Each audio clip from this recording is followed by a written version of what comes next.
Veja no ICL Notícias, segunda edição. Cenas lamentáveis. Presidente da CPMI do INSS frauda a votação para aprovar quebra de sigilos de Lulinha. É verdade esse bilhete. Flávio admite que fez anotações, mas nega que Marcos Polon pediu dinheiro para desistir de candidatura. Absurdos contra o fim da escala 6x1. Presidente do Republicanos, Marcos Pereira, diz que pobre não tem lazer.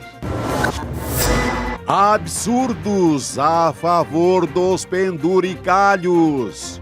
Presidente da Associação Brasileira de Magistrados do Trabalho diz que juízes mal têm lanche para comer. O ICL Notícias, segunda edição, está no ar.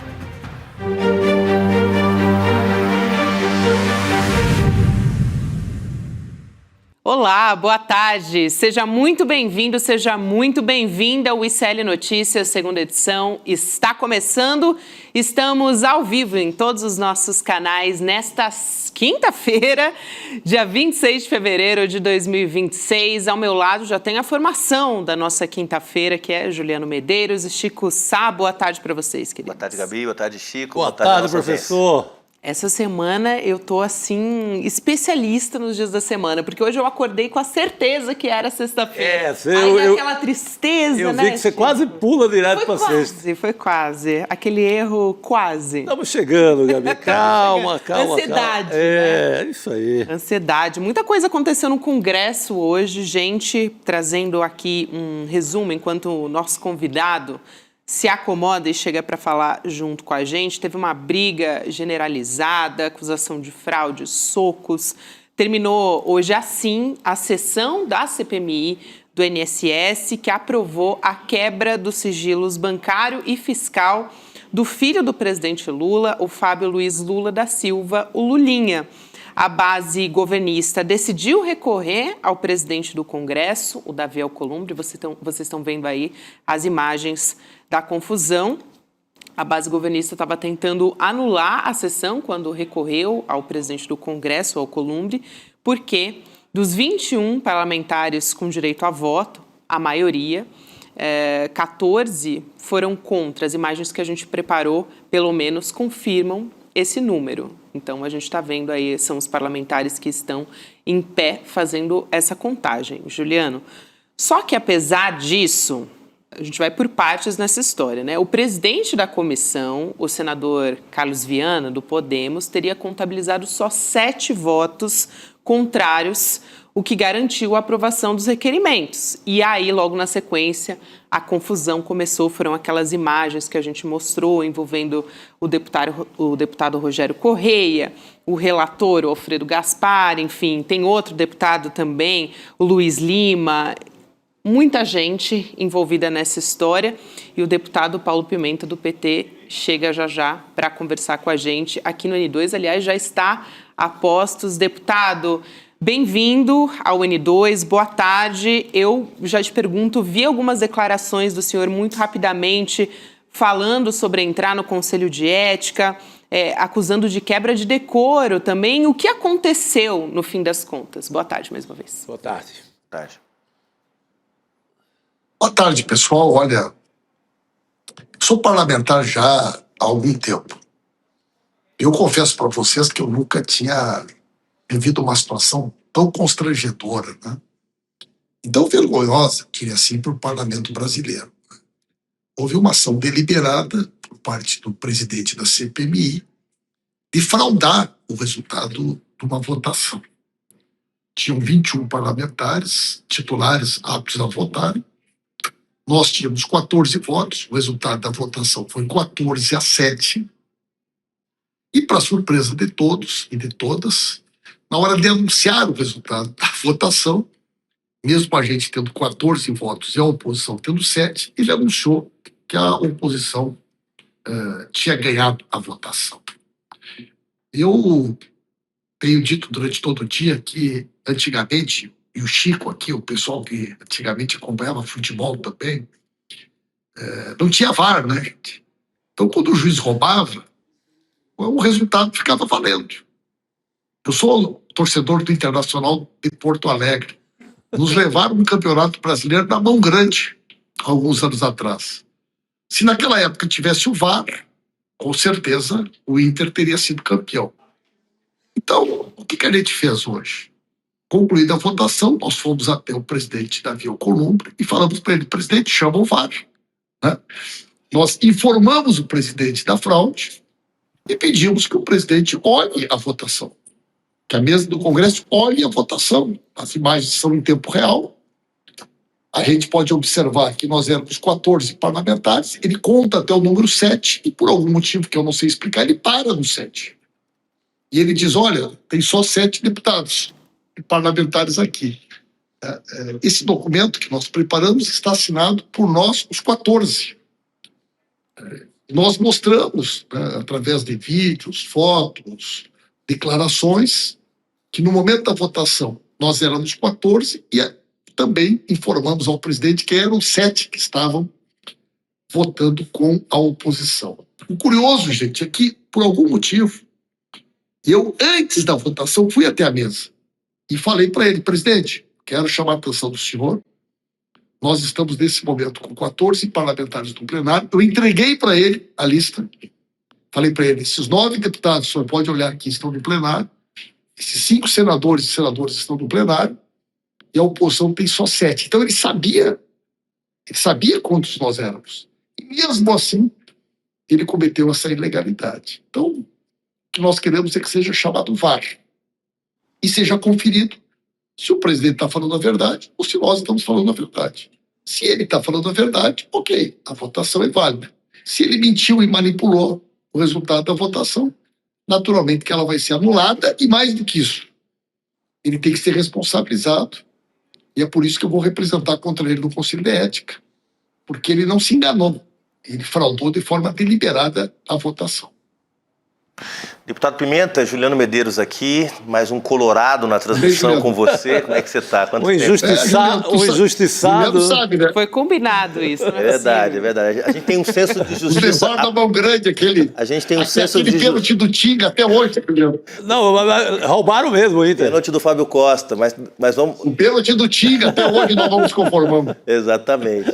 Mas já que nós estamos falando contra as injustiças, deputado, explica para a nossa audiência um pouco como é que funciona, porque, na verdade, a votação foi simbólica, né, no primeiro momento, pelo que eu entendi, eram para os deputados que eram contrários, contrários ao requerimento, tinham que se manifestar, e os favoráveis permaneciam na posição que eles estavam, né? E aí na foto dá para ver os deputados da base levantando o braço. Essa votação tem esse problema regimental, obviamente, e tem um problema político, eu queria que você comentasse também, que é o fato de que a Polícia Federal já está investigando esse caso, já foi feita uma autorização por parte do ministro André Mendonça para a investigação do Fábio Lula da Silva, ou seja, a Polícia Federal está cumprindo com o seu papel constitucional, que é de averiguar se houve algum tipo de irregularidade cometida pelo filho do presidente da República, que disse em entrevista que se o filho dele tivesse feito algo de errado, que fosse investigado, que fosse processado, que tivesse o direito de defesa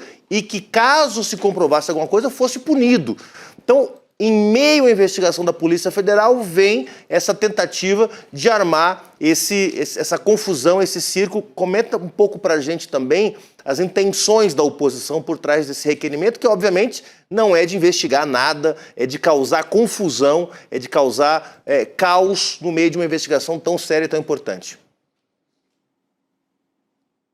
Ótimo, Juliano. Então vamos lá, gente. Primeiro, o presidente da comissão, Carlos Viana, e o relator, eles apresentaram uma pauta que constavam 87 itens. E nesta pauta, eles não incluíram os requerimentos que nós apresentamos. Então, por exemplo, o Zetel. O Zetel é o cunhado do Vorcar, que era o presidente daquele banco chamado Clava Forte, que é um banco da Igreja Batista de Lagoinha, lá de Minas Gerais, aonde, inclusive, o Carlos Viana faz parte, tá? O Zetel é a pessoa que fez as maiores contribuições individuais para a campanha eleitoral do Brasil na última eleição. Ele contribuiu com 5 milhões de reais para as campanhas do Bolsonaro e para a campanha do Tarcísio. E esse dinheiro já foi identificado. Parte do dinheiro roubado do INSS foi para essa igreja. Para vocês terem uma ideia, aqueles jovens que roubaram o INSS, que a gente chama dos Golden Boys, alugaram o estádio do Palmeiras para fazer a festa de Ano Novo da igreja da Lagoinha, da igreja do Zetel, do Valadão. Mas ele não quer de jeito nenhum que a gente possa quebrar o sigilo do Valadão, do Zetel, não traz para depor. Né? Então há deliberadamente uma ação por parte do presidente de blindagem. O Onyx Lorenzoni era ministro da Previdência. Tem dinheiro do esquema do INSS na conta da campanha do Onyx, mas o presidente não bota em votação um requerimento que permita que a gente possa quebrar o sigilo do Onyx, ou que a gente possa, né, ter as informações da movimentação financeira do Onyx. Então, há claramente uma tentativa de impedir que a gente possa chegar, né, naqueles que foram os mandantes desse esquema criminoso. Por outro lado, eu posso assegurar a vocês, aqui nós temos uma sala-cofre que ela tem milhões de documentos. Não há nenhum documento envolvendo desconto associativo do INSS ou de empréstimo consignado que faça qualquer referência ao filho do presidente Lula. Não há documento para referência ao presidente Lula. Isso é uma fábula. Isso é uma mentira. Isso é uma tentativa por parte da oposição, como já fizeram em outras épocas, quando diziam que o Fábio era dono da JBS, dono da Friboi, dono da Oi. A dona Marisa morreu vendo os filhos dela serem enxovalhados publicamente e acusados das mais diferentes barbaridades. E mais uma vez é isso que está acontecendo. Se o Fábio tem alguma coisa que ele tenha que ser investigado pela justiça, eu não sou advogado do Fábio, não cabe a mim aqui defender ele. Ele tem, né, maior de idade, é responsável pelos seus atos. Agora, o que eu posso assegurar é que no que diz respeito a esta CPI, que é desconto associativo do INSS e consignado, não tem absolutamente nada que envolva o Fábio. Eu desafio qualquer deputado, qualquer senador, qualquer pessoa que me mostre um documento. E não vou mostrar porque não existe, gente. Chico. Ótimo, deputado. Eu sinto pelo seu Inter ainda, e eu acho mais do que necessário esse vá aí nessa confusão de hoje, né? Mas voltando ao filho do presidente, há uma verdadeira obsessão em torno do Lulinha, e não é dessa eleição, tem uma longa temporada já, né, Juliano, essa caça. Desde a época do Velho Testamento. Exatamente, assim, é uma coisa secular. Agora, a Polícia Federal também fez esse pedido, né, deputado? Junto com, como o Juliano falou. Não seria o caso de olha, quebra esse sigilo e vamos resolver essa obsessão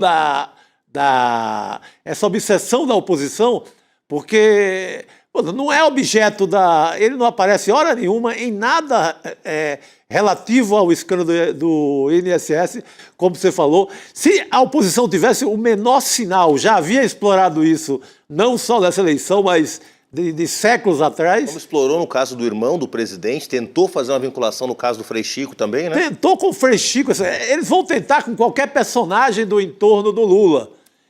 Talvez seja a única cartada que resta nessa eleição. Então, acho que vai acabar, via Polícia Federal, sendo esclarecido isso, né, deputado? Não tenho nenhuma dúvida, Chico. Eu vou te dizer assim, eu acho que para o próprio Fábio, essa investigação da Polícia Federal vai ser uma oportunidade de demonstrar mais uma vez que ele não tem absolutamente nada que vincule a sua trajetória, o seu nome, a qualquer assunto vinculado ao escândalo do INSS, a desconto associativo, a consignado, ou seja lá o que for. Né? Eu vejo a movimentação da oposição claramente uma movimentação de natureza política. E é curioso, porque o Carlos Viana, gente, Ontem ele apareceu no caderno, né, do Carlos Bolsonaro.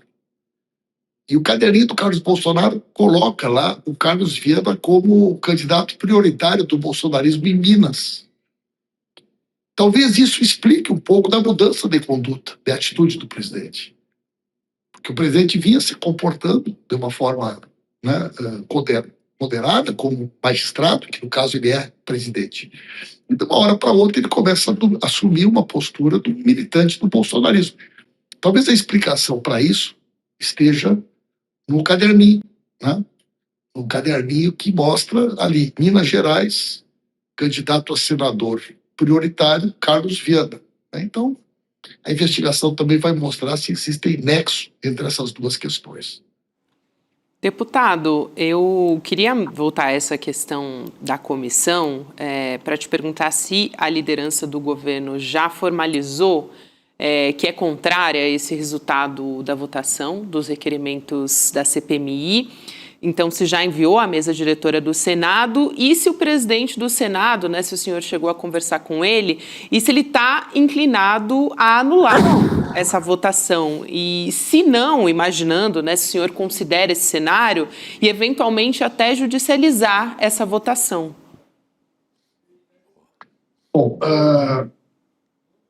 quando nós estamos conversando aqui, eu já vi a movimentação aqui da assessoria para que eu faça a última revisão do documento que vai ser protocolado. Então, é uma questão da gente concluir a entrevista e a gente vai estar protocolando o documento, né? Eu acho que o presidente Davi Alcolumbre, ele não tem muita saída. Por quê? Porque ele vai ter que olhar as imagens, ele vai ter que olhar o VAR. Nós estamos provocando e o VAR vai ter que ser chamado. Na hora que ele olhar as imagens da própria telecâmara, ele vai contar e ele vai ver que nós éramos 14. E o presidente conta ali 1, 2, 3, 4, quando chega em 7 ele para de contar. Então, eu não creio que exista outra possibilidade a não ser a anulação da votação, porque há um erro formal no anúncio do resultado. Tinham 21 parlamentares, 14 votaram de uma maneira, 7 votaram na outra. 14 a 7, é evidente que quem fez mais votos fomos nós. Então, na medida que o presidente, diante desse fato, que não é uma narrativa, é um fato, a gente sabe o nome de cada deputado, cada deputada, cada senador, cada senadora, como votou. Se a gente sabe que o resultado foi 14 a 7 e ele anunciou outro resultado, né, vocês têm aí as imagens, né, gente? Sim. Então, as imagens, elas são incontestáveis. Então, eu não acho que haverá necessidade de judicialização, que eu não tenho por que imaginar que, diante de um fato tão evidente, possa o presidente Davi tomar outra atitude que não seja anular essa votação. Bom, deputado, a gente agradece muito pelo seu tempo, pela sua gentileza de vir aqui também nos ajudar a compreender toda essa situação que aconteceu ali na Câmara, né, no Congresso, no dia de hoje. Muito obrigada e seja sempre bem-vindo aqui ao N2. Até a próxima. Eu que agradeço a vocês e estou totalmente aqui à disposição para qualquer coisa que vocês precisarem. Obrigado. Obrigado, deputado. A gente segue aqui, vamos voltar a falar sobre esse assunto ao longo do programa, só para também trazer mais uma informação a respeito disso. O ministro André Mendonça, do STF, já tinha autorizado a quebra de sigilo bancário fiscal do Lulinha, que era um pedido que tinha sido feito pela Polícia Federal. E sobre posicionamento do senador Carlos Viana, que falou com a imprensa, por enquanto, o que a gente tem de informação até agora é que ele negou qualquer manobra regimental e disse que contou os votos 2 vezes. Então, vamos ver se o senador Davi Alcolumbre vai ter um posicionamento a respeito disso. Não tem como, tá aí, tá na foto, né? Não tem dúvida. Eu acho que ele se animou com a anotação do Flávio Bolsonaro de ser candidato em Minas e o bolsonarismo subiu a cabeça e ele apostou na loucura, porque tem hora que esses personagens da extrema-direita, eles apostam de forma deliberada. A essa altura, ele já gerou manchete em todos os lugares. Ele já inundou as redes sociais com essa informação. Quebra do sigilo bancário do filho do presidente. Já ganhou a versão. Ele já o Alcolumbre deve anular, mas ele passou um dia inteiro com essa manchete e ele já carimba na esquerda e no Lula que o filho dele é suspeito.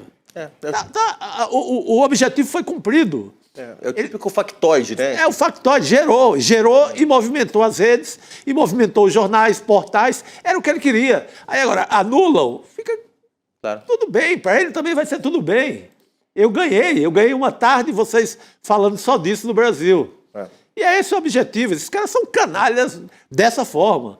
Parece que é exagero, mas a cabeça deles é feita assim. E como sempre acontece, né, Chico, no caso das fake news, o desmentido caminha muito mais, anda muito menos do que a mentira. Né? A mentira vai chegar em muitos lugares, o desmentido vai chegar em muito menos, né? Para não falar das cenas que a gente viu ali, da confusão no final da sessão, que também vai ter uma certa repercussão hoje nos jornais e que também vai ser um elemento a mais para dizer, olha só, desespero do governo, perdeu a votação. Até você explicar que foi, na verdade, um destempero provocado por uma manobra, por uma fraude, por uma injustiça, aí, meu amigo, já passou. Vai ser anulado, mas eles ganharam já uma tarde de repercussão. Muito bem observado. E dentro de uma CPMI, né, Chico? Sim, que é o lugar onde realmente... Tem foco, o bolsonarismo costuma fazer os seus cortes. É um circo bem sucedido, eles ganharam. É isso. Falando em bolsonarismo, eu queria trazer um outro assunto aqui com vocês. Juliano, ontem a gente trouxe aqui no Uni2 imagens das anotações do Flávio Bolsonaro durante uma reunião do PL. Né? E ele se manifestou sobre o vazamento dessas anotações. Ele confirmou que é verdade esse bilhete. É verdade esse bilhete. Então, ele tentou amenizar uma dessas partes que foram vazadas ali, dessas imagens, a informação de que o deputado federal Marcos Polon estaria cobrando 15 milhões para não ser candidato ao Senado pelo Mato Grosso do Sul. A gente tem até anotação aqui na tela, fica mais fácil de vocês compreenderem, tá? Na parte inferior, né, que tem ali Polon e entre parênteses pediu 15 mil para não sair candidato. E aí o Flávio disse o seguinte para os jornalistas, abre aspas, aquilo nunca aconteceu. A imprensa, a parte da imprensa que estiver falando que ele pediu isso é mentira. O que aconteceu foi uma pessoa, quem conversou comigo, que estavam dizendo isso do Polon. Eu anotei para não esquecer de avisar ele que estavam veiculando essa mentira criminosa contra ele. O próprio Polon também negou ter feito essa cobrança e disse que o próprio Flávio Bolsonaro já esclareceu essa história. Que situação, hein, Juliano? Não, foi uma pessoa que me avisou, aí eu anotei para avisar para ele que essa mentira criminosa estava sendo dita contra ele. Isso aí é o dinheiro do nosso fundo partidário sendo usado, que seria usado, né, para pagar a movimentação de candidaturas. Uma desistência, às vezes já sabe a partir de agora, que custa 15 milhões na extrema-direita. E um esclarecimento, todo mundo ontem fez a confusão com a tal da mulher repolho.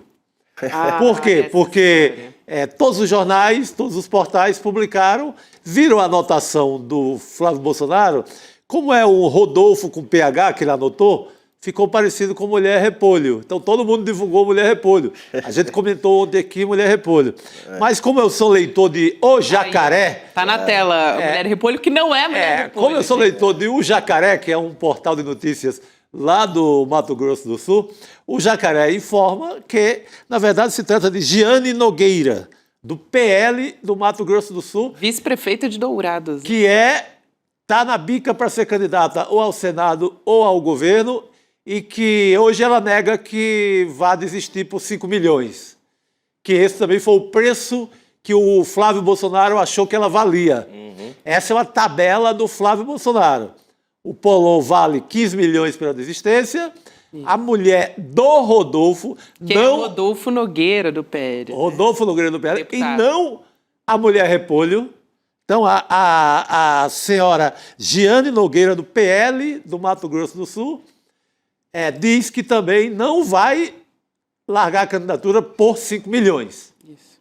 Lembrando que são números do Flávio Bolsonaro, que acha quanto vale cada um deles.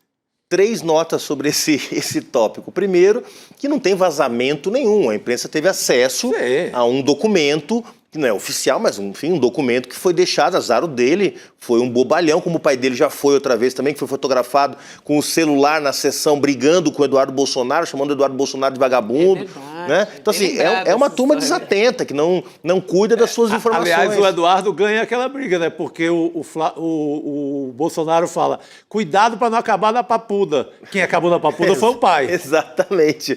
Então, a primeira nota é essa, não tem vazamento nenhum, quer dizer, a imprensa teve acesso a um documento que foi largado para ele, por ele, numa reunião, e enfim, foi otário, azar o dele. O segundo aspecto é o tema da compra da desistência do Polon. Que só mostra uma coisa que todo mundo sabe: se compram e se vendem candidaturas no Brasil, sobretudo na extrema-direita, né? Há vários casos de gente que se lança, partidos nanicos que lançam um candidato para depois vender a sua candidatura para o prefeito, para o governador ou para a governadora. Nenhuma novidade, isso acontece há anos na política e agora ficou comprovado, atestado. E a terceira nota sobre esse episódio, Chico, Gabi, é o que é o bolsonarismo em relação às mulheres, porque não existe a dona, como é que ela chama? A dona Diane Nogueira. A dona Diane Nogueira não existe, existe a mulher do Rodolfo. O Rodolfo tem uma mulher que é dele lá. E ela é vice-prefeita. É vice-prefeita, mas ela não existe, vice-prefeita, Diane, é a mulher do Rodolfo. Então, num só episódio, mostrando que eles são uns tontos, uns bobalhões que pedem os documentos por aí e deixam a tática deles toda exposta na imprensa, que são uns machistas, uns misóginos e que são uns corruptos. Tudo que a gente já sabe sobre o bolsonarismo. Tá tudo aí nessas anotações. Achei didático, Juliano. Muito. Coisa de professor. Professor Juliano. Muito bom. É nessa que a gente se despede, então, nessa quinta-feira, mas amanhã você está de volta aqui com a gente, não é isso? É isso mesmo. Então, Nosso diretor tá me dizendo que a gente vai se ver amanhã. Então, combinadíssimo, até amanhã. E já quero dar um recado aqui para você.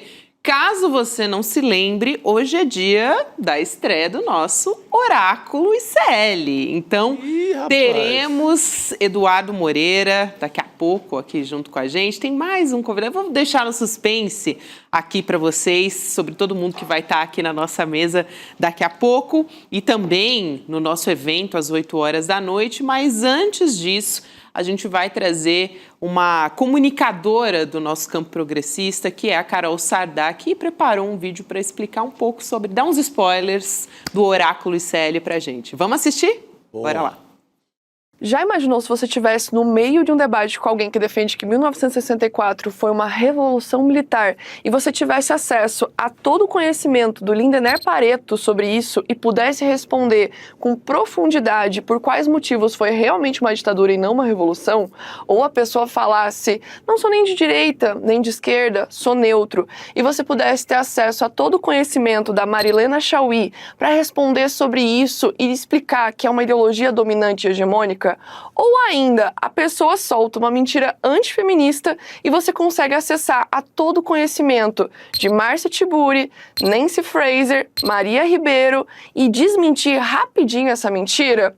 E mais, imagina você ter acesso ao conhecimento do professor Castro Rocha para não cair nas estratégias da extrema-direita. Parece um sonho distante ou até parte de um filme Matrix, não? Com o Oráculo, isso será possível e estará na palma da sua mão. Carol é milionária. Aí, meu povo, olha só, a gente fez uma mágica aqui. A Carol, que estava falando agora, ela vai estar junto com a gente no lançamento do Oráculo também. E o professor Castro Rocha se materializou junto com o Rodrigo Viana. Que é o nosso oráculo. Exato. Pelo menos é meu oráculo pessoal, né? A gente andou falando isso, viu, professor? Não é uma ferramenta, mas é um oráculo. A gente andou te chamando de oráculo aqui na nossa mesa. Fico feliz. Você é praticamente uma ferramenta. É isso. De busca. Exato, excelente. Mas, ao contrário das Big Techs, eu sou confiável. Isso. Boa, exatamente. É isso, professor. Aliás, esse é o diferencial, né, do nosso oráculo, porque tem uma valorização dos nossos professores.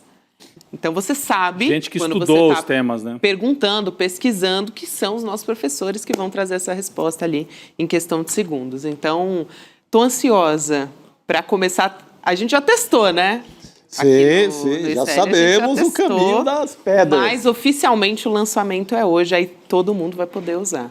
Todo mundo da nossa comunidade, lógico, né? E para se inscrever, icln2.com.br. É isso mesmo. Aí, 8 horas da noite de hoje, teremos o nosso lançamento. Então, contagem regressiva aqui para o lançamento do Oráculo. Seguimos? Eu só queria fazer uma observação. Claro. Fiquei muito decepcionado que a mulher repolho não seja é a mulher repolho. Para mim, ela sempre será a mulher repolho. A mulher do Rodolfo, que a gente ontem achou que fosse mulher repolho, que é essa que pediu 5 milhões, está escrito lá pelo menos. Né? Giane Nogueira. Ela, na verdade, ela é a Giane Nogueira. Ela é a mulher do Rodolfo. Vice-prefeita de E Campo Grande. vice-prefeita de Dourados. Dourados, que é Você até falou que é a segunda cidade maior do Mato Grosso do Sul. Quer dizer, ela não tem nome, ela é mulher do Rodolfo. Mas a gente achou que fosse mulher repolho, seria mais E divertido. realmente a Mas ela é mulher grafia repolho. ali, né, que levou muitos jornalistas ao erro ali e realmente, assim, abriu margem. Eu acho que ela vai grafia ficar conhecida daqui para frente como mulher repolho. Vai ser difícil. É difícil ela trocar esse nome agora. É complicado. E ela vai atribuir, claro, ao Flávio Bolsonaro, que não respeita mulheres, né, ao ponto de colocar a mulher do Rodolfo. A mulher do Rodolfo. Ela tem nome, ela tem cargo, ela tem voto. Então, Ela pois não é uma autoridade, é uma política, merece respeito. Claro. Mas como o Juliano disse, antes da nossa materialização, isso é um retrato acabado do bolsonarismo. Porque, por exemplo, quando o Jair Messias Bolsonaro indica apressadamente o Flávio Bolsonaro, ele não está indicando o Flávio Bolsonaro, ele está relegando ao ostracismo a Michele Bolsonaro. Sim. Porque para ele a possibilidade de ser marido da Michele é pior do que ir para Papuda. Perfeito, professor. É uma boa. Não, perfeito. Muito bom. É uma boa fala, professor. É uma boa. Vamos seguir aqui falando de outras questões lá de Brasília, pessoal, porque o presidente da Câmara, Hugo Mota, disse hoje que ele deve votar, né, que ele pretende votar a PEC do fim da escala 6x1 até maio. Aí ele disse que vai ouvir os trabalhadores, vai ouvir os empresários para medir os impactos e tal, mas ele adianta que tem um ambiente favorável a essa proposta. O ambiente favorável se chama eleição, né? Mas nem todo mundo lá do Congresso pensa assim. Para aprovar essa PEC, o Hugo Mota ele vai lidar com os opositores mais diretos, né? Tem gente tentando ir pelo caminho do empresariado, aquela capa do Globo dizendo mais uma vez que vai quebrar o Brasil, né? Que o 13º vai acabar com o Brasil, que todas as empresas vão quebrar. Ou os jornais em 1888 Exatamente. dizendo que as fazendas iriam à falência. Isso. Exatamente. Exatamente. É muito antigo isso, né, Chico? Esse recurso já não é de hoje. Bom, mas a entrevista para a Folha de São Paulo, o presidente do Republicanos, o deputado Marcos Pereira, aí eu vou ter que dar uma respirada aqui, porque ele disse que ócio demais faz mal e que o povo não tem dinheiro para lazer. Eu vou reproduzir a fala dele, entre aspas, porque é realmente... Senta na cadeira, tá? Se você não estiver sentado, porque realmente é surreal. Vamos lá, abre aspas. Deputado Marcos Pereira.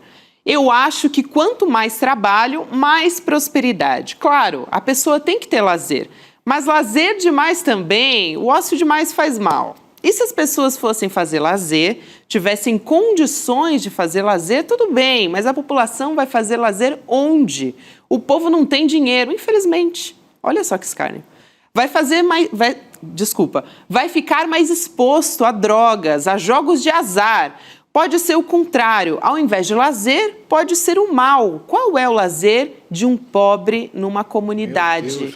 Ou num sertão lá do Nordeste? Eu estive agora no sertão lá do Nordeste, inclusive tive muito lazer, viu, Chico? Sabe, com a minha Aliás, as família. pessoas sabem muito melhor o que fazer com o ócio do que numa cidade Que coisa como São impressionante. Paulo, Rio, etc. É tanto preconceito embutido nessa frase que é É difícil. um desastre absoluto, né? De um senhor que trabalha numa escala o quê? Ele trabalha um dia por semana no máximo. E você tem uma lembrança boa do passado do Marcos Pereira, né, Chico? Sim. É o homem do bife de ouro. Lembra aquela farra em torno de um bife de ouro no restaurante em Nova York? Claro. Quem estava no comando? Quem estava no comando? Claro. Este rapaz. Ele era R$9 um mil um prato desse. R$9.000 o prato. É que essas imagens são do dia dos jogadores de futebol, mas ele também teve numa, né? Essa aí é do Ronaldo. Não é essa imagem. É. É a imagem Essa é a do bife, né? Do prato do chefe lá, que é o salt. Sim, que o Marcos Pereira comeu esse bifão de R$9.000 também.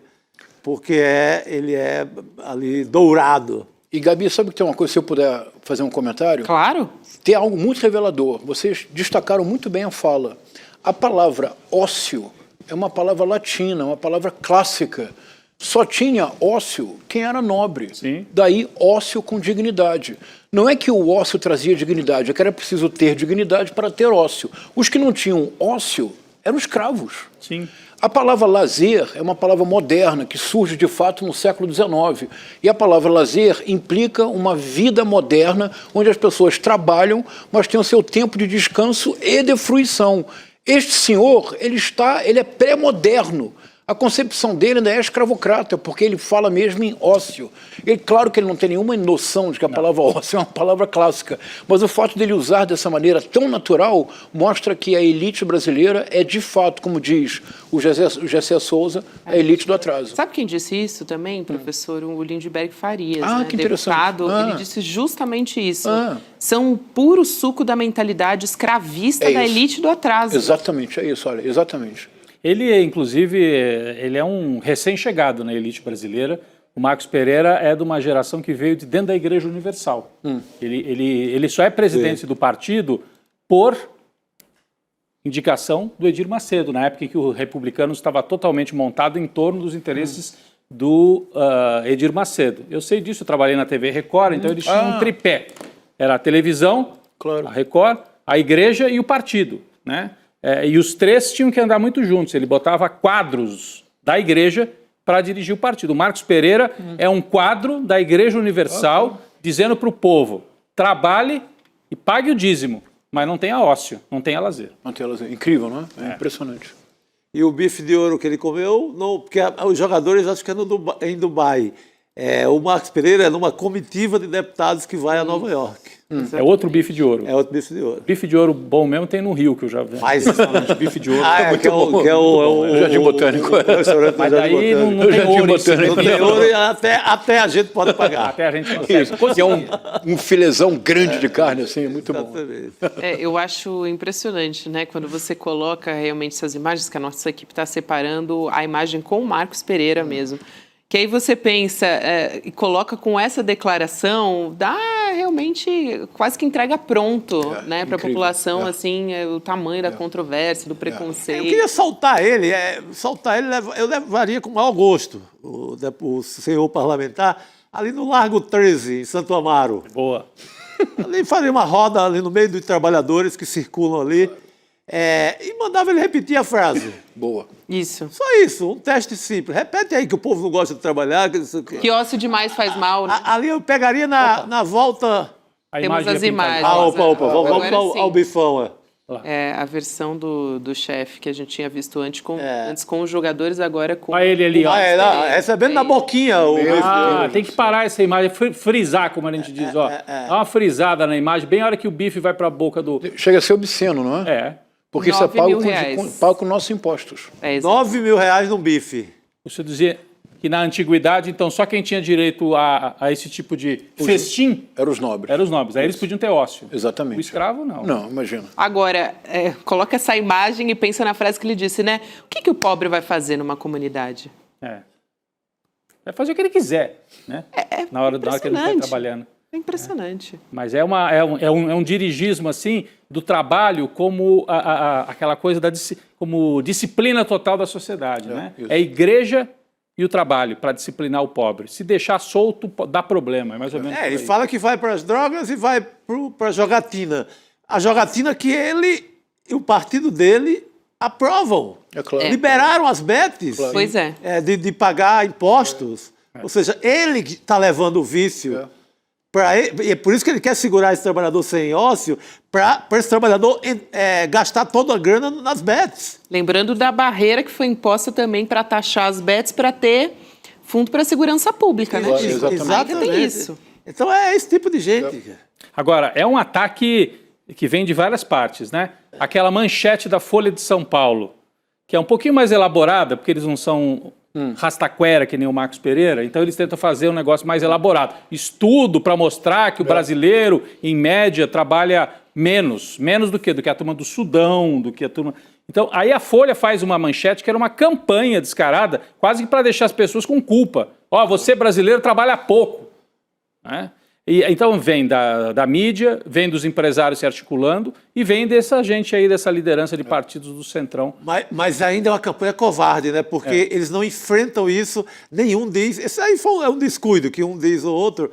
Mas vê a estratégia do Ciro Nogueira, do Antônio Rueda, dessa turma toda aí. É tentar barrar antes da votação.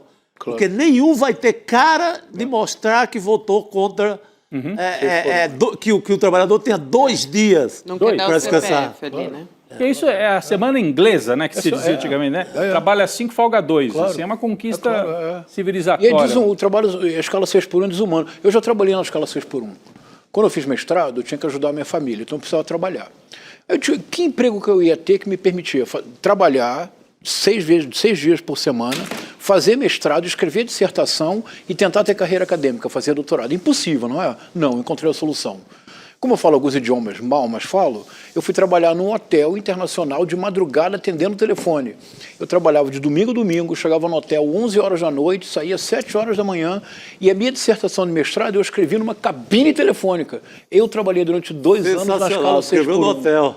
Gabi, é impossível. Você não pode ter um relacionamento amoroso, você não pode ter vida familiar, porque você trabalha de domingo a domingo. Quando é que você folga? Sim. Ou na segunda-feira ou na quarta-feira. O que você faz? Não era nem 6x1, né, professora? Era 7-0. Era uma coisa inacreditável, né? Inacreditável. Então, eu digo com propriedade, a escala 6x1 é desumana e somente as pessoas que defendem mantêm uma mentalidade escravocrata. Mas nem reclamo. Feliz da vida, eu estava na cabine telefônica de madrugada escrevendo minha dissertação. E as pessoas que não têm a perspectiva de futuro que eu tinha? Sim. Terminar um mestrado, fazer doutorado, talvez ser professor um dia. Então, isso é muito desumano. Muito. Muito desumano. Muito. E a gente está falando também em um contexto que vira e mexe, a gente discute não só o fim da escala 6x1, mas a pejotização. Então, colocar essas pessoas em condições cada vez mais humanas, trabalhando 12 horas por dia. E aí dá aquele discurso, não, mas aí você flexibiliza, você conversa com o seu patrão. Ou então... não, mas aí ele vai ser empresário de si mesmo, enfim. São empreendedores do próprio caos. Exatamente. Cascata toda aí. Exatamente. Bom, a gente está falando aqui dessa questão do fim da escala 6x1, vamos falar de privilégios também. A gente vai falando de direitos básicos, agora indo para os penduricalhos, né, dos privilégios do judiciário. Ai, meu Deus. Nem dá para levar a sério, né? É difícil, professor, é difícil. A presidente da Associação Brasileira de Magistrados do Trabalho defendeu os penduricalhos numa sessão do Supremo Tribunal Federal. Cláudia Márcia de Carvalho Soares, ela chegou a dizer que os desembargadores mal têm um lanche. Vamos ouvir o que ela disse, a gente já volta a conversar. Existe uma coisa, ministro Dino, ministro Fachin, que se chama remuneração indireta, que é a estrutura de trabalho. E aqui a gente precisa falar sobre isso, né? Ou precisa falar sobre esse Kevin, né? Aqui na Suprema Corte, que é o quê? As condições remuneratórias indiretas da magistratura são diferentes entre si. Que pagamentos são esses? Juiz de primeiro grau não tem carro, paga do seu próprio bolso o combustível, o carro financiado, enfim, não tem apartamento funcional, não tem plano de saúde, não tem refeitório, não tem água e não tem café, ministro Dino. No primeiro grau não tem.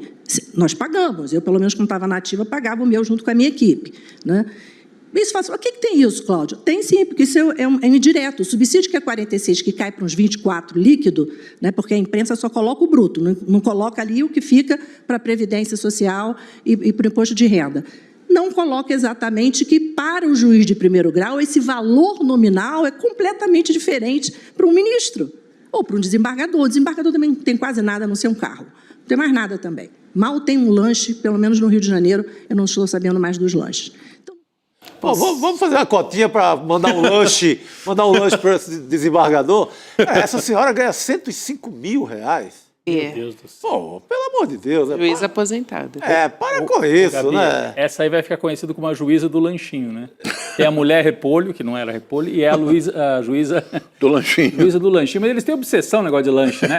Aquele advogado do general Heleno, lembra do julgamento? Sim. Eu tenho que interromper, porque senão eu não vou nem conseguir jantar a hora que chegar em casa e tal. É uma obsessão por essa história. Mas a gente trata na base da brincadeira, mas você vê a a segurança com que ela fala, ela tem certeza que eles têm direito disso, Gabi. Não é assim...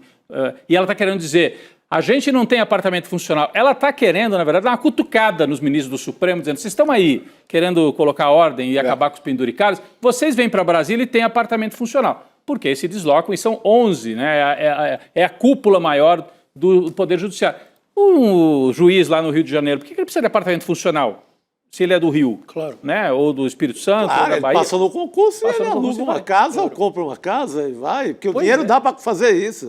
Faz um financiamento como qualquer trabalhador brasileiro, se for o caso, né? Sim. Agora, e aí está se fazendo de vítima.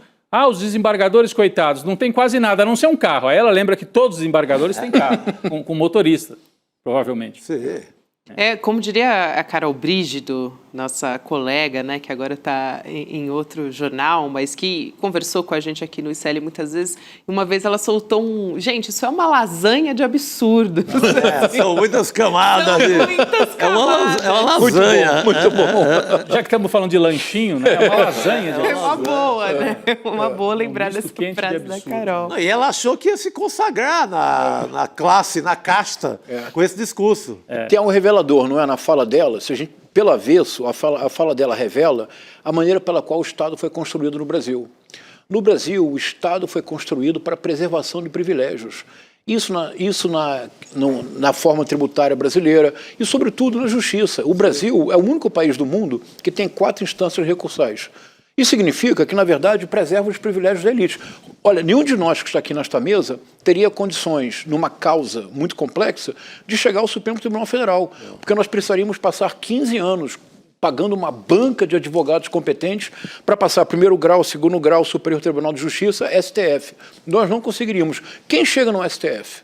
As pessoas que realmente podem pagar e, quando chegam no STF, o crime prescreve. Só teve uma instância do Estado brasileiro que não foi criada para preservação de privilégio. E não é sem razão que é essa instância que, desde 2016, tem sido solapada até o definhamento máximo. É a Justiça do Trabalho. Essa está sendo sucateada porque não interessa a ninguém. É isso. É isso. Agora, infelizmente, eu estava lendo essa juíza, parece que é originária da Justiça do Trabalho. Hein? Jura? Ah, meu Deus do céu. Ela quer ver? Eu vou procurar aqui. Mas, se não me engano, ela vem da Justiça do Trabalho. Depois eu vou procurar melhor aqui para não cometer uma injustiça. Mas eu tinha lido antes, é isso. Ai, Rodrigo, só piora realmente, né? Só piora. Aliás, o nosso editor, o Ricardo Gouveia, ele botou uma informação aqui a respeito da escala 6x1, né? A proposta de acabar com a jornada 6x1. Tem aqui um estudo que acabou de sair, gente, um estudo da CNC, Confederação Nacional do Comércio de Bens, Serviços e Turismo. E adivinha qual é o resultado? Não precisa nem dizer. Desse parecer. Vai falir todo mundo, que a economia do Brasil vai... Aumento de 21% na folha salarial, impacto de 122 bilhões de reais anuais no setor, aquela velha história. Aquela manchete do Globo de 62. É em looping, né? É manchete do Globo e eles podiam recuar para o século XIX também. Questão da escravidão. A escravidão era um absurdo porque ia deixar, coitados, os fazendeiros na mão. A licença maternidade e paternidade também, na Constituinte, um monte de gente dizendo, não tem como, os empresários não vão conseguir, as mulheres não vão mais conseguir emprego, não tem como. E tem uma coisa muito curiosa nessa resistência que há do empresariado brasileiro, é que eles não parecem compreender, por exemplo, a China. O impulso inicial da China para o desenvolvimento extraordinário que a China teve foi a solidificação do mercado interno. Como é que você solidifica o mercado interno? Você aumenta os salários. Sim. As pessoas compram mais, é elementar. Sim. Se esse cálculo, imaginemos que esse cálculo esteja correto. Eles estão considerando que esse dinheiro que será investido é um dinheiro que se perdeu. Não é, porque qual é a quantia total, Gabi? Quais são quantos? Essa confederação que diz que ia... 122,4 bilhões de reais anuais. Na verdade, isso é dinheiro que vai injetar na economia. Sim. As pessoas terão mais dinheiro para gastar, poderão fazer mais compras. Isso ativará a economia, como já está mais do que provado que nos pequenos locais do Nordeste, do Brasil todo, onde o Bolsa Família dinamiza a economia local, que houve um crescimento generalizado. Então nós temos um capitalismo, Gabi, que se recusa a aumentar o mercado interno, porque não é capitalismo. Nós não tivemos no Brasil realmente uma experiência capitalista. historicamente, desde a Inglaterra do século XVII, qual é a primeira reforma capitalista? A primeira, a reforma mãe do capitalismo, é a reforma agrária. Ainda hoje, 2026, nós não tivemos reforma agrária no Brasil. Os empresários brasileiros querem capitalismo escravocrata. É impossível. Os dois momentos em que a gente teve alguma inserção, né, das massas trabalhadoras, né, para os direitos foi com o varguismo e agora mais recentemente com o Lula. Exatamente. E daí as crises. E as crises. Né? Claro, claro. O Vargas termina com o suicídio em 54. E eu estava lendo esses dias, assim, num dia em que tem essa coisa do filho do Lula, os ataques ao Vargas eram exatamente assim. O filho do Vargas, o irmão do Vargas, o Benjamin, o irmão, o Lutero Vargas, o filho do Vargas, era o filho rico do pai dos pobres. É igual. Então a UDN reciclou aí o discurso, mas segue mais ou menos o mesmo ataque caminho. É o mesmo. O ataque é o mesmo. E é impressionante como o mundo inteiro está indo na direção de reduzir a escala e no Brasil, não, vai quebrar. O México ontem, né? O México, exatamente, Chico. Para falar, né? Olha, a juíza, ela é juíza do trabalho mesmo. A Cláudia Márcia de Carvalho Soares trabalhou no Tribunal do Trabalho da Primeira Região. E hoje ela é presidente da Associação Brasileira de Magistrados do Trabalho. Por isso que ela estava ontem lá como representante. Estava lá como representante, falando lá nessa sessão do Supremo Tribunal Federal, Gabi. Rodrigo, professor Castro Rocha, Chico Sá, vamos voltar a falar sobre a briga que a gente viu acontecer ali na sessão da CPMI, do INSS, a partir do momento em que se aprova a quebra de sigilos do filho do presidente Lula. Agora há pouco a gente conversava até com o deputado Paulo Pimenta, do PT. Os governistas se reuniram com o presidente do Senado, o Davi Alcolumbre, na residência oficial, pedindo a reversão desse resultado. O Alcolumbre já ouviu essas alegações, não deu nenhuma posição. O Paulo Pimenta, aqui em conversa com a gente, disse que espera que ele anule, de fato, essa votação, enfim, porque há provas, a gente trouxe até aqui as imagens, e não tem uma previsão de acontecer, eventualmente, uma judicialização. Pelo menos o que o Paulo Pimenta disse para a gente. Mas o que o Davi Alcolumbre vai fazer? Ele vai ouvir a posição, né, de cada um ali dos parlamentares, até da oposição, antes de fazer uma análise em parceria com a advocacia do Senado.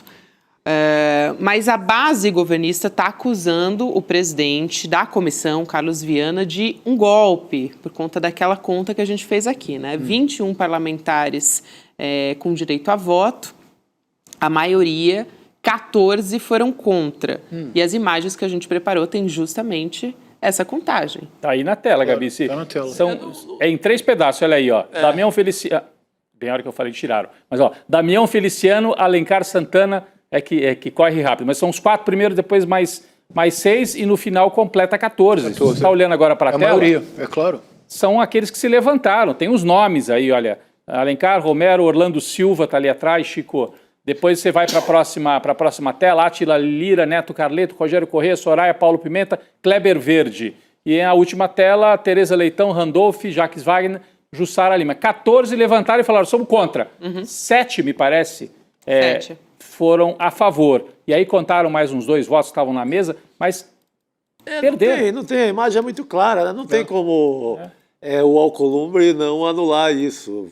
O que ele pode é usar isso, deixar isso se arrastar como parte das negociações e tal. E aí ele, chantagear. Se tratando de Alcolumbre, a gente já sabe o que ele faz com qualquer coisa dessa, né? Ele ganha mais uns 10 cargos para ocupar no organograma federal, porque qualquer coisa na mão dele vira moeda.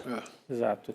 Ou assim, garantias de que a Polícia Federal não vai bater tão duro contra ele no escândalo, na parte do escândalo do Master, ele chega lá no Amapá. Exatamente. Alguma coisa ele vai ganhar com isso, uma proteção. Agora, normalmente a gente é cuidadoso, né? Fala, não, as imagens mostram que supostamente houve uma fraude, mas nesse caso... não tem supostamente. Não tem o supostamente. Está ali na imagem. Não tem como. 21 membros. 14 estão contra. Como é que é essa coisa? Eu acho que o próprio Carlos Viana sabe também disso e ele vai empurrar essa confusão, vai ganhar 2 dias com essa narrativa, como eles chamam. Exato, Chico. Claro. E eu estava vendo nas redes, está funcionando muito bem isso. Tá. Aí já tem deputado pedindo investigação na PGR, aí o nome do Lulinha foi bombado nas redes. Pouco importa para eles. Pouco se seja importa, ou não pouco investigado. importa. E teve a briga, né? Claro. Teve a Tem briga. as imagens. Então, o que importa é essa narrativa. O filho do Lula aí é suspeito, para gerar essa confusão. Se durante 2, 3 dias isso rolar, ajuda nessa campanha em que o Flávio está tentando se consolidar. E volta em outubro. E volta. Todos os memes, as imagens voltam em outubro. Volta. Isso mostra uma coisa que é bem preocupante. Eu acho que boa parte do campo progressista ainda não se deu conta. É que a extrema-direita ocupa cargos políticos para tornar a política impossível. Porque o modus operandi da extrema-direita é o golpe permanente. Começou a legislatura. O que fizeram no Senado e na Câmara? Ocuparam a presidência, não permitiram que o Hugo Mota sentasse, não permitiram que o Davi Alcolumbre ocupasse a presidência, se acorrentaram e ficaram presos e durante 3 ou 4 dias não houve nada. É golpe. Sim. Qual é o comportamento do Paulo Bilinski na Comissão de Segurança? Ontem, eu não vou nem repetir o que ele disse. Ele disse, os esquerdistas que somente fazem como deputado, torna impossível a possibilidade da política. O que foi feito aqui agora é um golpe, mas é tão descarado, é tão obsceno. São 21 pessoas que votam. Se 14 dizem não há nenhuma possibilidade na face da Terra, por mais que seja a matemática da relatividade, 7 não vencem 14, é impossível. Mas o que eles estão fazendo? É um golpe permanente. Com que finalidade? Eles produzem ondas miméticas permanentes. Quer ver um exemplo rapidissimamente? Claro, professor. Acadêmico de Niterói faz o desfile da escola de samba. 3 ondas meméticas. A primeira onda memética, ou seja, os memes que todos reproduzem o mesmo, como está acontecendo agora. Primeira onda memética. O desfile implicará a inelegibilidade do Lula porque é apoio do governo para propaganda antecipada. Não deu certo. O TSE negou o pedido. Segunda onda memética. Um sem fim de senadores, deputados, influencers, celebridades da extrema-direita produziram um meme que se repetia sempre. A família da pessoa, dentro de uma lata de conserva, nós queremos conservar os valores cristãos. Terceira onda memética. Acadêmicos de Niterói foi rebaixada, conclusão lógica, Lula será rebaixado, isto é, perderá a reeleição. Mas foram ondas meméticas que se sucederam, que tiveram resultado prático. Na pesquisa Atlas, e eu não vou discutir aqui se a pesquisa é falsa, verdadeira, na pesquisa Atlas, o Flávio Bolsonaro cresce. O que eles farão agora? Evidentemente é um golpe, dificilmente será levado adiante. Porque as imagens, isso pode ser judicializado com facilidade. O que eles produzem durante 72 horas, haverá uma onda de memes sobre o assunto, que retornarão em outubro. Gabi, isso nos mostra é que nós precisamos reagir de outra forma. Sim. Se ficar comprovado que 14 votos foram contrários e 7 foram a favor, o presidente da CPI tem que ser destituído e responsabilizado. Eu acho que o campo progressista, tanto nós quanto os políticos do campo progressista, nós ainda não compreendemos de fato que eles ocupam cargos legislativos para acabar com a política. E nós ainda continuamos imaginando que nós podemos negociar. É um equívoco sério. O deputado Paulo Pimenta justamente fala que eles vão entrar no Conselho de Ética. É isso. O problema é o que sai do Conselho de Ética, né? Que muitas vezes a gente sabe que o resultado não vai para frente. Vamos trazer uma outra pauta aqui. Na verdade, antes, vou até convidar Cristina Serra para participar junto com a gente. Cris, boa noite, seja bem-vinda. Cristina travou, eu estava até preocupado olhando ali o rosto dela. Eu achei que estava assim... Estava séria demais. Conectando aqui para falar com a gente, já a Cris A imagem estava travada. com a gente. Mas enquanto isso acontece, vou adiantar o assunto que a gente vai conversar junto com a Cristina Serra. O Tribunal de Justiça de Minas Gerais usou o recurso distinguishing para absolver pelo menos 41 réus por estupro de vulnerável em 4 anos, pessoal. Só para esclarecer aqui, né? No direito, distinguishing significa reconhecer que há uma jurisprudência, mas não segui-la. Então, na prática, o magistrado admite que existe um entendimento já consolidado anteriormente, mas ele considera que o caso julgado tem características diferentes. Então, decide não aplicar esse precedente. Esse levantamento que a gente traz aqui para vocês é do G1, identificou 58 decisões que continham simultaneamente os termos estupro, vulnerável e distinguishing, né, para eles conseguirem localizar nessa base de dados. 41 dos réus dessas 58 decisões foram absolvidos. É um número estarrecedor a partir do caso que a gente viu no TJ de Minas nessa semana. Estarrecedor. Isso mostra algo que eu demorei a compreender. Uma vez conversando com uma colega minha da UERJ, a professora Giovanna De Altri, eu comentei assim com ela, eu falei, Giovanna, eu estou impressionadíssimo como o bolsonarismo estimulou a misoginia no brasileiro. Ela me corrigiu, Gabi, ela falou assim, não, é o contrário. É a misoginia naturalizada que permite movimentos como o bolsonarismo. Porque o que está por trás disso é o total desprezo, Gabi, pela mulher.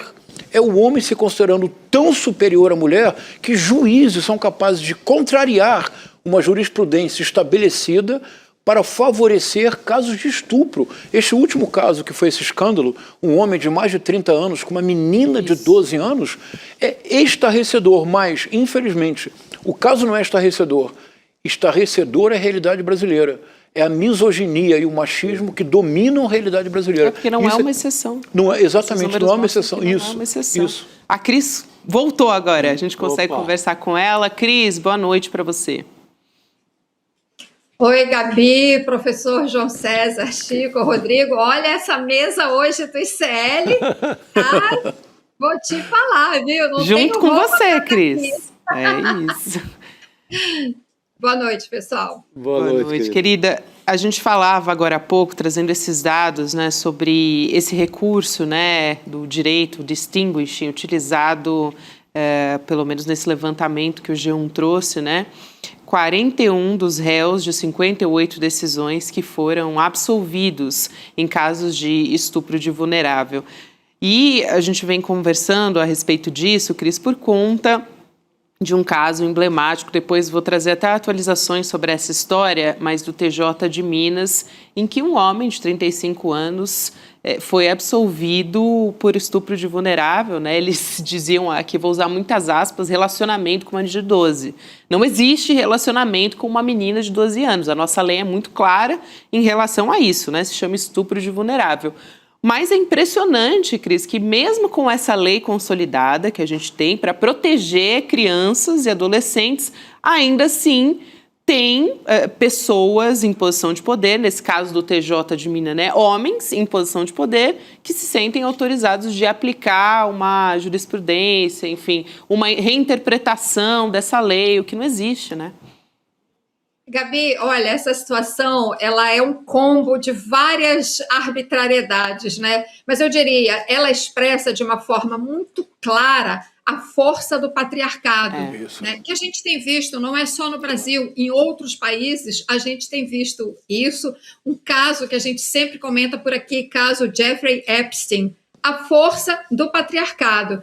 Agora, de fato, é preocupante quando o patriarcado se expressa na interpretação das leis, como neste caso que a gente viu da menina de 12 anos estuprada por um homem de 35 anos. Quer dizer, o patriarcado se sente tão à vontade, né, no país que os próprios juízes que deveriam zelar pela aplicação da lei se sentem à vontade para dar outras interpretações à lei, se sentem à vontade para relativizar, inclusive, o crime de estupro, né? A lei é muito clara, né? Com consentimento ou não, né? Se a família ou a mãe sabia, permitiu ou não, né? A criança de 12, dizer que uma criança de 12 anos consentiu, ela não tem noção para isso, para consentir ou não. Enfim, mas o preocupante é isso, né? Os juízes que relativizam a lei, uma lei que já vem sendo aplicada há muitos anos, mas que esse levantamento mostra como também ela tem sido interpretada de uma maneira equivocada, para dizer o mínimo. E eu acho que isso mostra também uma coisa aqui que nos chama muito a atenção, né? O Conselho Nacional de Justiça, que é o órgão, né, teoricamente, de fiscalização do judiciário, precisa botar um olho nessas coisas. Claro. Precisa se antecipar, precisa ter mecanismos de acompanhamento dessas decisões.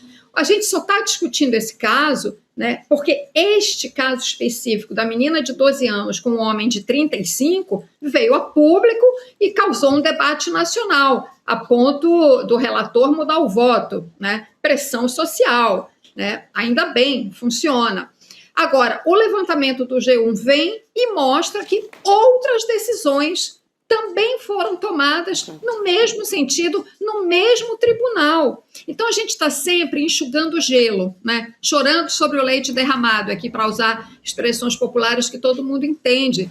E eu acho que o órgão de supervisão do judiciário, eu acho que isso mostra, esse levantamento mostra, né, que o CNJ tem que ter algum mecanismo. Hoje em dia, gente, com inteligência artificial, né, você consegue fazer acompanhamento de decisões com dados, como o próprio G1 fez, o levantamento, botando ali palavras-chave, né, e chegou a essa conclusão. O órgão, então, de supervisão do judiciário não tem condições de fazer isso, é muito preocupante. A gente não pode, né, ficar sabendo das coisas de tal gravidade, né, depois que elas aconteceram. Inclusive, o levantamento, aqui para fechar muito rápido, né, cita alguns casos em que, por exemplo, né, a decisão foi tomada de relativização, né, da lei, num dos casos, porque o réu disse que se deixou enganar porque a aparência da vítima era de uma mulher mais velha. Gente, como assim?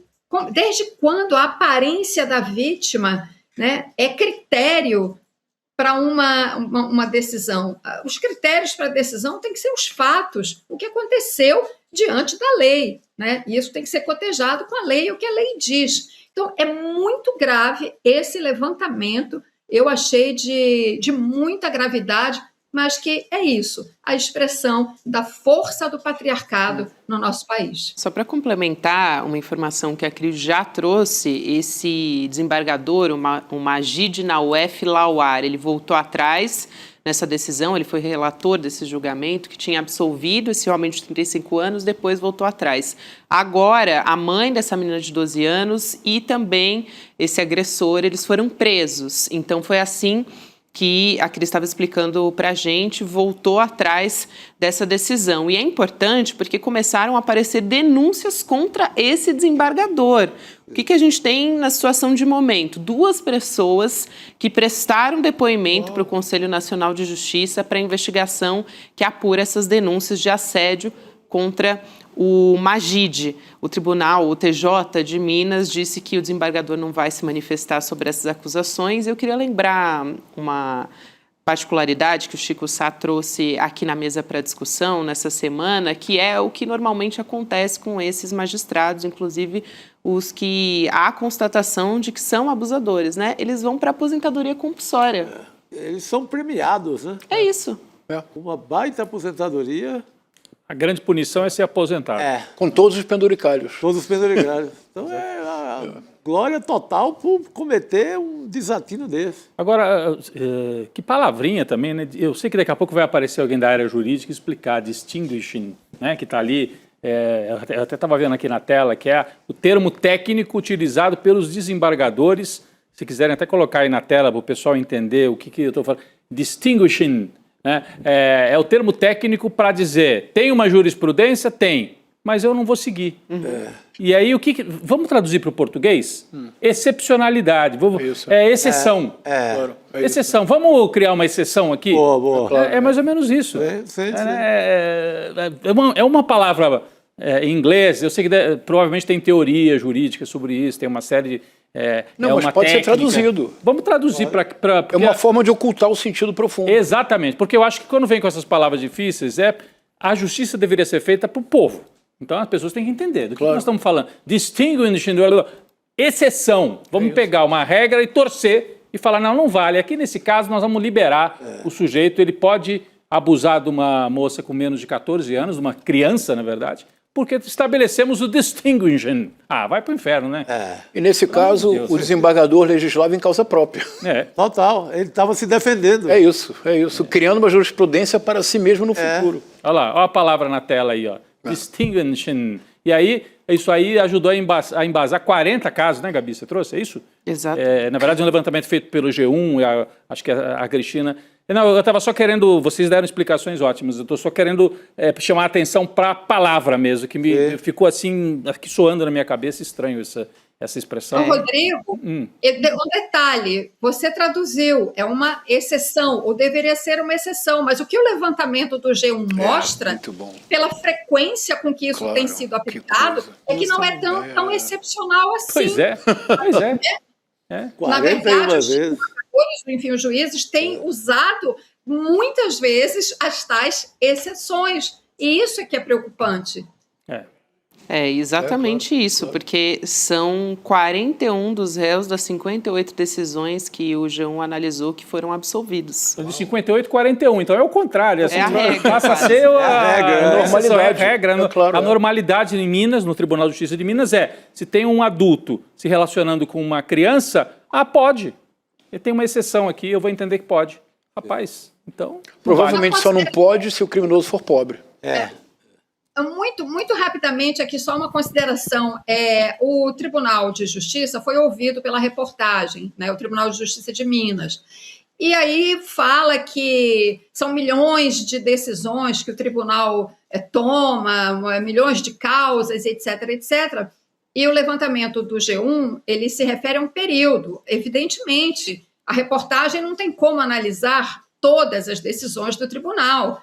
Isso não tira o mérito e a importância do achado da reportagem, porque neste recorte que ela fez, que se não me falha a memória, é de 4 anos, dos últimos 4 anos, e dessas 50 e poucas decisões tomadas, 40 e poucas, né, em 40 e poucas delas, foi usado esse mecanismo da exceção. Ora, como é que isso não é preocupante? Esse é um número significativo, sim. Perfeito. Cris, eu quero trazer aqui uma notícia que acabou de sair junto com você para analisar junto com a gente.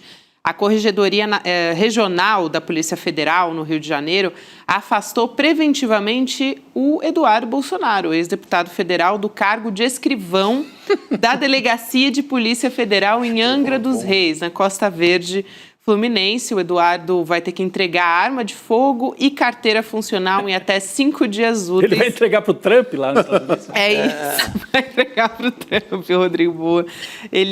O afastamento vale até a decisão final do processo administrativo disciplinar que foi instaurado em janeiro agora, né, para apurar essas faltas injustificadas do ex-deputado, porque ele está lá com o Trump, né, abraçado com o Trump nos Estados Unidos. Ele está nos Estados Unidos, né? Ok, alvíceras, vamos comemorar essa decisão antes tarde do que nunca, mas olha o tempo que leva para você tomar medidas administrativas. Ele está 1 ano lá fora, fazendo tudo que fez, conspirando contra o país, traindo o país, articulando com a extrema-direita, com o governo Trump, incitando, instigando para a aplicação de tarifas para que o pai não fosse preso, etc, etc. E leva 1 ano, né, para tirá-lo, para que ele perca o cargo, enfim, a arma, etc, etc.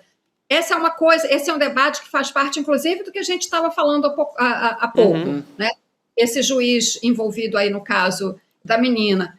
Qual é a dificuldade, né, diante de tudo que já se sabe comprovadamente e respeitando o devido processo legal, de tomar alguma medida? Veja o caso do STJ, do Superior Tribunal de Justiça, daquele ministro que foi afastado. O tribunal abriu uma sindicância e o afastou. Ele alegou doença e tudo mais, mas o fato é que ele foi afastado. Então, essas medidas precisam ser mais rápidas, né, diante de fatos tão claros e cristalinos, né? Enfim, o Eduardo demorou, mas, enfim, finalmente. Cris, muito obrigada, minha querida, por hoje. É um prazer ter você aqui junto com a gente. Um beijo e até a próxima. Obrigado, Cris. Obrigado, Cris. Tchau, pessoal. Valeu. Professor Castro Rocha, agora esse é o momento de brilhar, chegou, mas hoje eu vou pedir para que seja assim um brilho de flash, porque o nosso convidado já está a postos para entrar aqui junto com a gente. Eduardo Moreira, tá, gente? Vou dar esse spoiler, ele vai entrar para conversar com a gente sobre uma nova ferramenta do ICL, que vocês já sabem, o Oráculo ICL.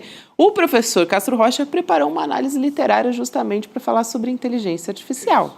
Então vamos colocar na tela o poema do escritor argentino Jorge Luis Borges. Vamos lá. Gostei da pronúncia. Jorge Luis Borges. Carinho aqui de Chico Sá, então tô bem. Vamos lá. Xadrez. No seu nobre canto, os jogadores movem as peças lentamente. O tabuleiro retém-os até a aurora num cativeiro severo em que se odeiam duas cores. Dentro irradiam mágicos rigores, as formas torre homérica, ligeiro cavalo, rainha armada, rei derradeiro, oblíquo bispo e peões agressores. Quando os jogadores tiverem partido, quando o tempo os tenha consumido, por certo não terá cessado o rito. Foi no Oriente que começou esta guerra, cujo anfiteatro é hoje toda a terra. Tal como o outro, este jogo é infinito. Desafio, professora. Brevemente, uma frase. É só um jogo, que é o livro do Eduardo Moreira, que trabalha com a ideia da inteligência artificial. Sim. A palavra literatura é muito bonita, porque é simples. Literatura vem do grego litera, letra, que é uma tradução do grego gramática, porque grama em grego é letra. A literatura é um jogo de xadrez do humano, porque você reúne letras que formam palavras, que reunidas são parágrafos, que juntados são textos. Texto é o latino, é o particípio passado do verbo tecer em latim. Tecido. Tecido. Texto é um tecido. Nunca soube. Se é um tecido, tem alinhavo. De onde vem um alinhavo? Da sequência das palavras. Assim como no jogo de xadrez, o tabuleiro tem sempre 64 peças, 16 peças brancas, 16 peças pretas, as cores que se odeiam, diz Borges.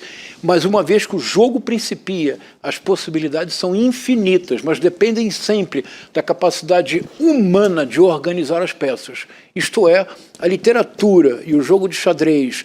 E por isso tantos literatos foram apaixonados pelo jogo de xadrez. Por exemplo, Machado de Assis, que foi jogador de xadrez. Sim. Porque em ambos os casos o que estava em jogo era uma arte combinatória do humano. Mais um passo e nós teríamos o nosso oráculo, e eu paro por aqui. Rapaz. Isso é uma capacidade... Estou impressionada. Extraordinária. Depois dessa, só chamando o Edu aqui para fazer será que ele ouviu aqui? Só um oráculo. Chico. E aí, Gabi, boa noite, tudo Edu. bem? Bem-vindo. Aí, Edu. Fala, meu irmão. Como é que tá? Olha, eu acho que nunca chamei o Edu para nossa mesa antes, assim, de um Cadê tá meio baixo, né? um lançamento. Agora. Mas olha só, gente.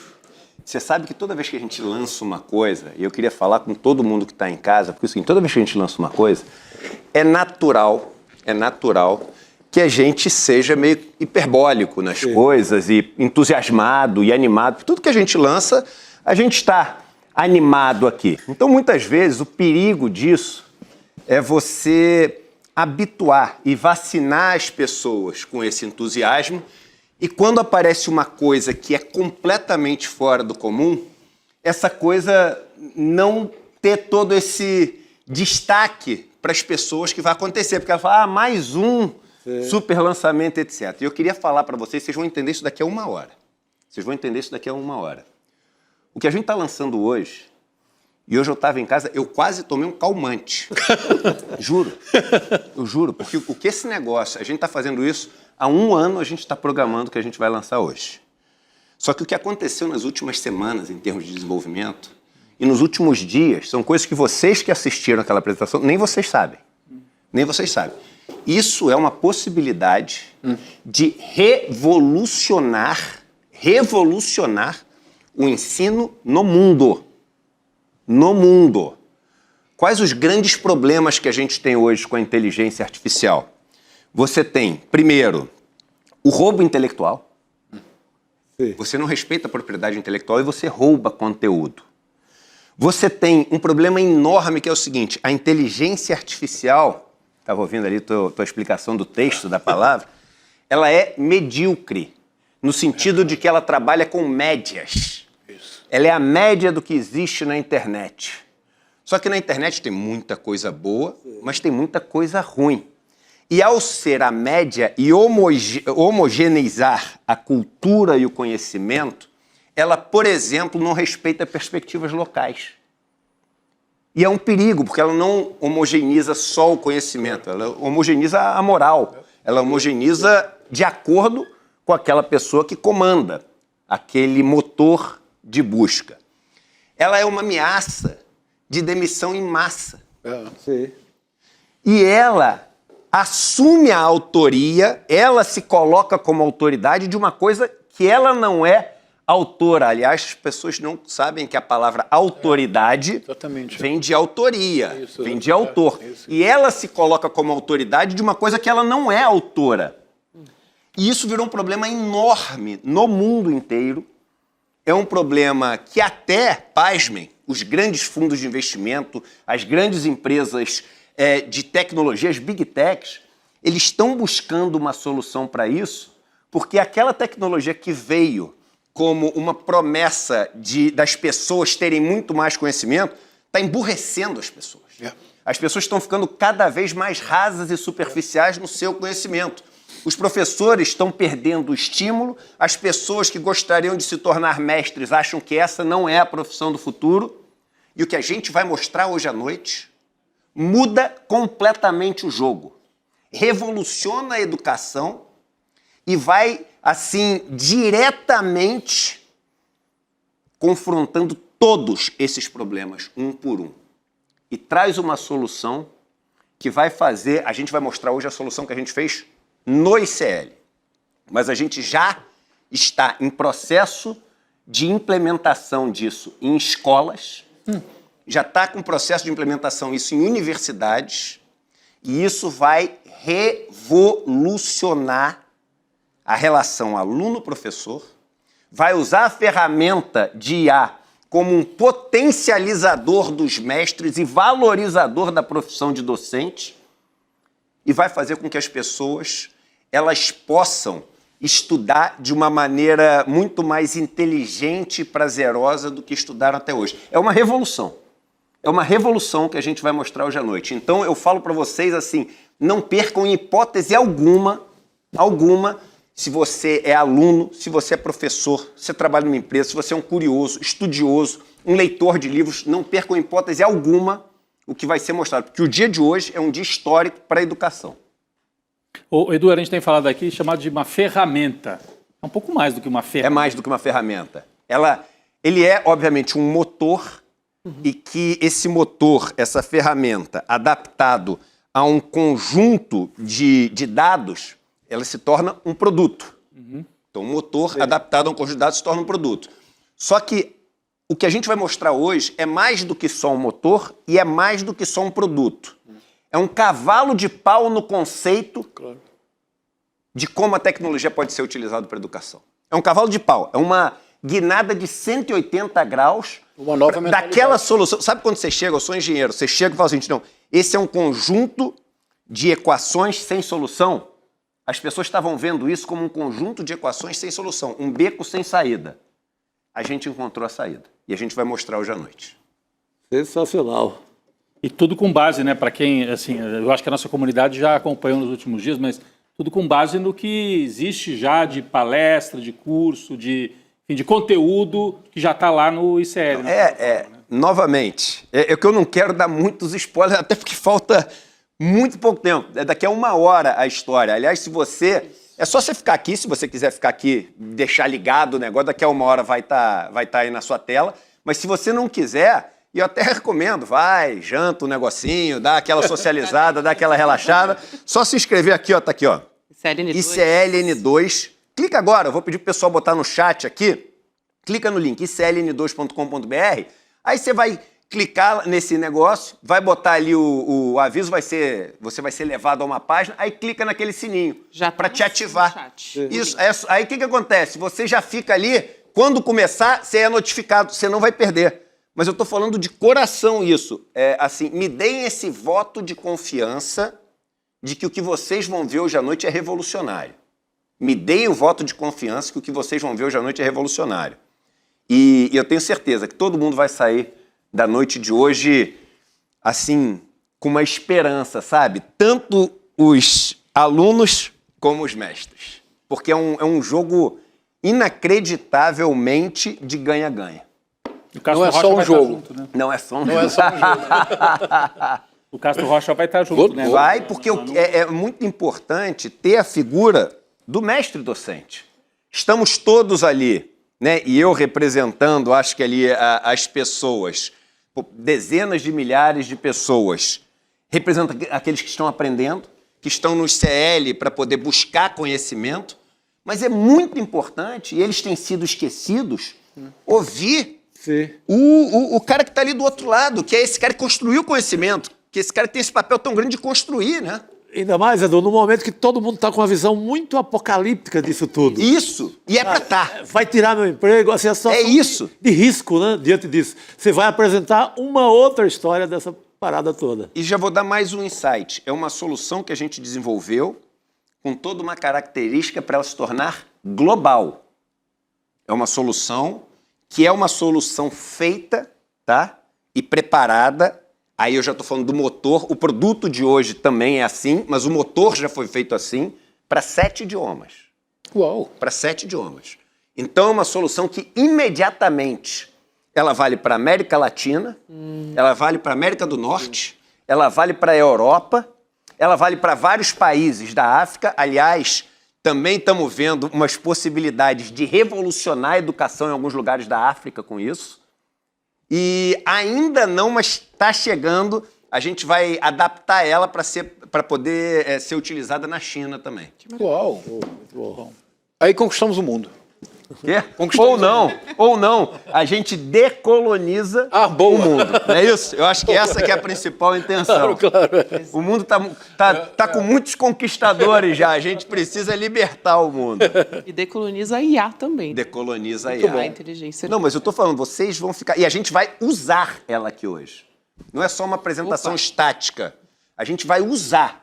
E vai usar e você vai me ajudar, você vai fazer questionamento. Vocês que estão assistindo, vocês vão também fazer perguntas. A gente vai se divertir. Além de tudo, vai ser divertido hoje à noite. Vai ser uma coisa construída coletivamente também, né? É isso aí. Fantástico. A educação do oráculo.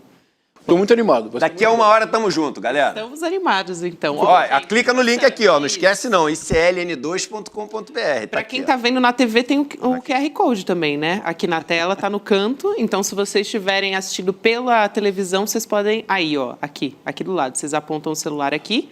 E aí, vocês podem entrar também. Vale o link, né, do chat, que já está ativo. Você já pode clicar e vai direto para a inscrição, que é assim, 2 segundos, né? Enquanto a gente está conversando. Tem 1 horinha agora, hein, gente? 1 horinha para respirar.